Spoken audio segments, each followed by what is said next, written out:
Welcome to Buckeyes Tomorrow Morning for Thursday, February 15th. I'm your host, Tom Orr. The Akron game in 198 days, the game against Michigan in 289 days. Today's show is going to be a little bit of an unusual one because we're going to be talking Ohio State basketball. And we are talking Ohio State basketball because there is some pretty significant news on that front. Chris Holtmann is no longer the head coach of the Ohio State basketball team. Ohio State let him go on Wednesday. Not the happiest Valentine's Day in the Holtmann household, but probably a time when a lot of Ohio State basketball fans are maybe breathing a little bit of a sigh of relief because, listen, I'm not going to lie to you, it has not been a good time to be an Ohio State basketball fan in the last couple of years. Buckeyes currently sitting at 14-11 on the season, just 4-10 in Big Ten play. They lost 62-54 on Tuesday night in Madison. That apparently was the last straw, the 16th consecutive road loss for the Buckeyes against Big Ten opponents. The last time they won a game on the road against a Big Ten opponent was the day after the Peach Bowl, January 1st, 2023, against Northwestern. It has been a minute. It has also been a minute since we've had our good friend Tony Gerdeman on the show. Tony, welcome back. This feels like, yeah, they could have waited until the end of the season, but yeah, they also could have done this like a month ago too, and either one would have been kind of a defensible move. Yeah, I agree. I think the last time we were on this show talking about the basketball team is maybe a week or so ago, saying that probably not going to make it to the end of the season. Chris Holtmann is probably something is going to happen, and that has finally happened. And I think it was Florida athletic director Jeremy Foley once said, if you're eventually going to do something, just do it now, and talking about stuff like this. And so this is something that felt inevitable. And not just the way this year was going, but the way everything has been trending. Like after the first season for Chris Holtmann, he's topped out at 21 wins, and he hasn't even approached that in 2 years. And going over a year without a road win in the Big Ten. Well, the Big Ten is a pretty good basketball conference, but that's completely unacceptable. And then to have a losing record in conference play. I mean, you should not be 13th place in back-to-back seasons or whatever. So I was okay with it not happening last year. I don't think you just overreact and do it after 1 year. And they start out really well this year, but it meant nothing to anybody who pays attention. You're like, well, let's just see what January looks like. And boom, you see what January looks like. And here we are in February looking for a new head coach for Ohio State. Yeah, I think the last 3 times we've been talking about the basketball team on this show were, okay, football season's over. Let's do a little bit of just sort of like, well, just little lay of the land, state of the union on Ohio State basketball. At that point, I think they were 12-2, give or take, heading into conference play. And okay, see where it goes from there. And then the one after that was, oh, is it time for, this is just not happening, right? And then the answer this time, the third show we've done on basketball this season is, nope, didn't happen. And now he's gone. There was a line in the athletic reporting on this, which, Tony, I was just gobsmacked by. Chris Holtmann was, quote, blindsided, unquote, by the firing. Tony, I don't understand. 30-30 the past 2 seasons, 9-25 in Big Ten play. Tony, I don't understand. What was shocking about this? I don't know. First of all, Tom, I know you texted me about doing the show, and then you sent me a link. And then when I clicked on that link, I was blindsided to find out I was going to be on this show. I did not see that coming. Everything had been laid out there. I had seen the text, the numbers, the results. Yeah, if you didn't see this coming, then maybe that's a coaching thing where I'm only focused. I'm so super focused, I can't even see the outside noise. But can you see 9-25 in Big Ten play over the last 2 years and think that that's acceptable anywhere in the Big Ten? I guess being blindsided is if it's not a lie, then maybe if you missed that part of what's going on, then does that mean maybe that explains why so many other things have been missed in the program and why things have been struggling and why, like, if you didn't see this coming, what else have you missed within the program that would have limited some of these things? So I don't think that's a good terminology for him to use, or I don't know if that was a quote or just he expressed this, but man, you had to know that things were not good. And you know, at what point this season, based on this is not just, and this isn't even one season, this is 2 years in a row, there's been one long, like, double VHS tape of unacceptable play, to be like, well, gosh, I thought we were going to turn it around, and I could see the light at the end of the tunnel, and there's no reason to have any hope unless you are the head coach. And really, I don't even think it's hope that he would have anymore. It would be like, what is more desperate than hope? Because nothing has been improving. Nothing has been getting better. It's only been getting worse or staying stagnant. And at a place like Ohio State, and if you're being stagnant, then things are not getting better. So you may as well be getting worse. So I don't understand how he could be blindsided by this when everybody has been expecting it, or not just expecting it, but it would be acceptable if it happened now. Yeah, it would have been acceptable to happen now. It would have been acceptable to happen a month ago today. That was when they lost to Michigan up in Ann Arbor on MLK Day. That was the one where I went, oh, okay, so this is just done. This is like done, overcooked, no chance of recovery. That dropped them to 1-3 in the conference. They had lost to Indiana and Wisconsin immediately before that. Came back the next game. They did beat Penn State, and then lost to Nebraska, lost to Northwestern, lost to Illinois, lost to Iowa, lost to Indiana, 2 overtime win over Maryland, and then a loss to Wisconsin. And that's it now for Chris Holtmann. Jake Diebler will be taking over. He was the associate head coach of the basketball team. He's now the interim head coach. I'm a little surprised they didn't pull the plug a little earlier and give Jake Diebler a chance to at least sort of show what he's got. Now you've got 6 games left before the Big Ten Conference tournament. And what would he have to do to show that he deserves a job? Go 5-1? I mean, they've got Purdue, Minnesota, Michigan State, Nebraska, Michigan, and Rutgers. There are some winnable games there, but you got a one of the nation's best teams in Purdue coming in on Sunday, I guess. I mean, we're both old enough to remember Thad Matta beating number 1 Illinois way back when, and that was sort of a signature moment at the end of his first season. So, sure, I guess. The timing's a little weird on this, that you could have done it a month ago. You could have waited a month and done it then. What has changed in the last month that has changed the trajectory on any of this? Well, it may be a money thing where the money people are finally like, let's just do this now. The frustration, I think you also have to act in order to keep people from just being so they can tune completely out. This at least builds up some momentum for the program. And I'll go back to, if you know you're going to do it at the end of the season, why not do it now and just begin the process of getting ready for a new coach, get that search committee going, and then they'll bring some names back to, Ross Bjork, Gene Smith.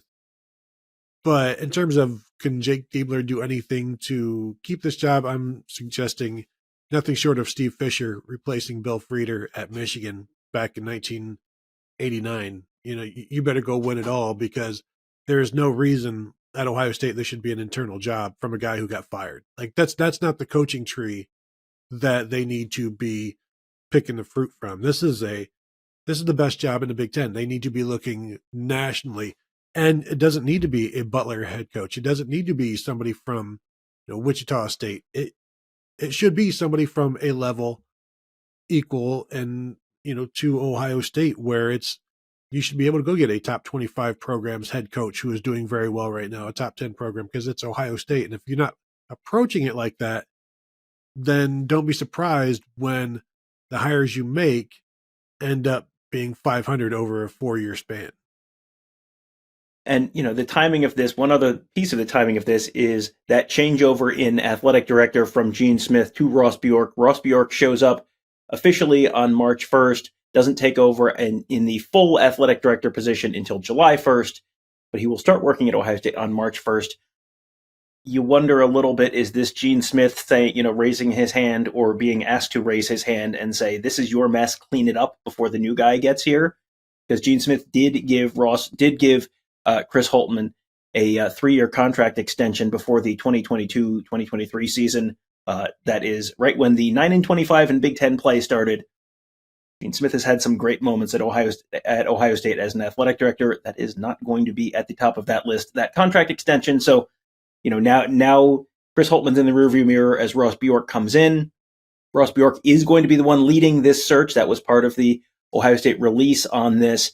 And, you were talking about the types of coaches that you might see in as potential candidates moving forward. Greg McDermott from Creighton, he was one of the leading candidates during the search where they ended up hiring Holtmann. The other person we were talking about right before we hit record here, Lamont Paris from South Carolina. He is an Ohio guy from Findlay, went to college in Worcester, currently has South Carolina in the top 15 with a former Ohio State player as one of his best players there. I mean, I would have him towards the top of my list. I don't know about you. Yeah, somebody with experience building something and experience keeping it at a level, but also that has now shown that they can produce a top 10 program. Because again, to me, this is what Ohio State should be. It should never be a losing program in the Big Ten over 2 years. And when it's been that way in the past, you've had to make big changes. And, going from Jim O'Brien to Thad Matta, that worked. But, this is a different day and age with the way college sports are. So I don't know how easy it is to find that right guy, but you should have plenty of options and you should have plenty of time to parse things out and to vet people. I remember going back and watching and listening when we were there with Ross Bjork and Ted Carter and Ross Bjork talking about the coaching process, about the search committee. The search committee will go out and they'll bring me like 2 or 3 names. And it's like, I hope you really trust this search committee, because for somebody to go out and just pare things down like that, and then that's all you're choosing from, I don't necessarily trust that process implicitly. So I think it's a national search. And to be honest,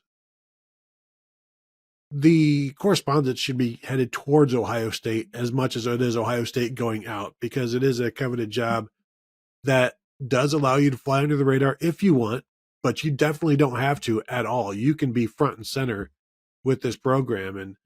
And I don't think Thad Matta necessarily took a backseat to Jim Tressel during their days. And this was a very, very prominent program in Thad Matta's time. He took it to a level that Fred Taylor really never had it, even though Fred Taylor has the lone national title. And I'm not saying where Thad Matta had it for a 4 or 5 year stretch is where Ohio State should always be, because I don't think you can do that, but it should be attainable. The Final Four is attainable for half of the teams, basically, in college basketball, or, a quarter of them. Just all you have to do is get hot for 5 games. And we've seen 8 seeds, 12 seeds, or whatever make that run. So it is possible. I don't think you should ever expect it. And that's my thing with college basketball. You should never expect to make the Final Four. You should never expect to win a national title. But you should threaten for it, and you should make a run. And Chris Holtmann never getting past the second round became essentially a meme after a few years. And so that is that's not even the baseline. That's the basement of what should be expected at Ohio State. I think that's sorry to say, that's the legacy that Chris Holtmann leaves behind. It's like the low watermark, and it's like, you better be above here, because I don't know how patient the next guy is going to be. Yeah, I think compete for the Big Ten at least every couple of years. You don't have to win it, but compete for the Big Ten every couple of years. Make it to the Sweet 16 every couple of years, 3 years, something like that. That seems all like very reasonable. And, I mentioned Greg McDermott earlier. Greg McDermott was a 6 seed with Creighton last year and got them to, I think it was 1 second or something like that. They were playing San Diego State in Louisville for the right to go to the Final Four. and it ended up being, I think, a 1-point game settled in the final seconds. I was there. It was a very random thing. We've talked about that on the Buckeye Weekly podcast. I was driving through Louisville and just was like, well, we could go stop and watch the last 10 minutes of this game for $10. So we did. So yeah, there's some first person scouting for you. The Lamont Paris, just his contract, just an update on that from the state newspaper out of South Carolina. Heading into the season, Lamont Paris was the lowest paid coach in the SEC, $2.3 million annually, with $100,000 raises each of the next 3 years. The state newspaper reports that he has a relatively low buyout as well. So, that is someone that Ohio State could go get, financially without any kind of trouble. And just to give you his resume, he was an assistant at Akron and Wisconsin for quite a while. And then his first head coaching job was at Chattanooga, UT Chattanooga, the Mocs, who you will see in the tournament every once in a while, the Moccasins. 10-23, 12-20, and then 20-13, 18-8, 27-8. I mean, that is a very steady climb. That is not, I inherited a great program. That is a very steady climb. This is his second year at South Carolina. First year, 11-21. Second year, 21-3. Tony, I would say that represents, both of those represent some tangible signs of progress with an Ohio guy. It feels like someone that we're probably going to be at least talking about for the next couple weeks. Well, it's always interesting to watch the NCAA tournament and see which coach ascends to being the next hot guy. When it was Andy Kennedy at Florida Gulf Coast, a decade ago, takes the USC job or whatever. But this is going to be an opportunity for somebody to elevate themselves and showcase themselves. It is every year. It's like a coaches convention type of thing, but it's the NCAA tournament, and some group of 5 school or whatever goes ahead and leads somebody to a Elite 8 or Final Four. They capture the hearts, and then that coach goes on to cash in somewhere. Just a couple other names that I've at least been looking at.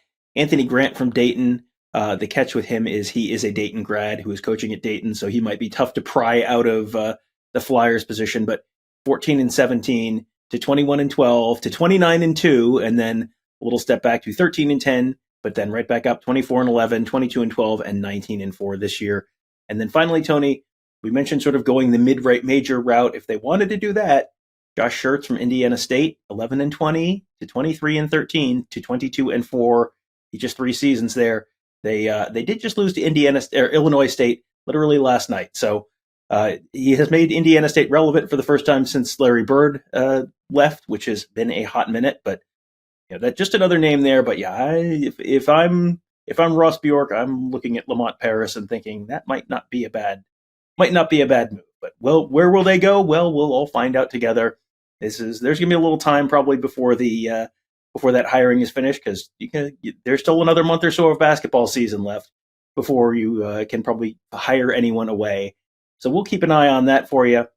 But we're also, of course, keeping an eye on football as well. There's a whole lot going on there with the football program, and winter workouts kind of wrapping up pretty soon and heading into spring football in just, 3 weeks, something like that. We are getting close already. Lots of stuff to talk about. Hoping to have some interviews with some players and coaches in the coming weeks as well. So there'll be a lot of stuff to talk about in the coming days, coming weeks. And you can talk about it all at BuckeyeHuddle.com. That's where Tony, Kevin, and I cover the team. Mark covers recruiting. Plenty of X's and O's talk as well from our schematic gurus like Ross Fulton and Devin and Justin and Mickey, all on the Huddle board presented by Jeff Ruby Steakhouse. That's where we are making you smarter football fans, giving you some inside information on the team, recruiting, all that good stuff, all at BuckeyeHuddle.com. That will do it for today. Thank you guys all for joining us. Have a great day. We will talk to you tomorrow.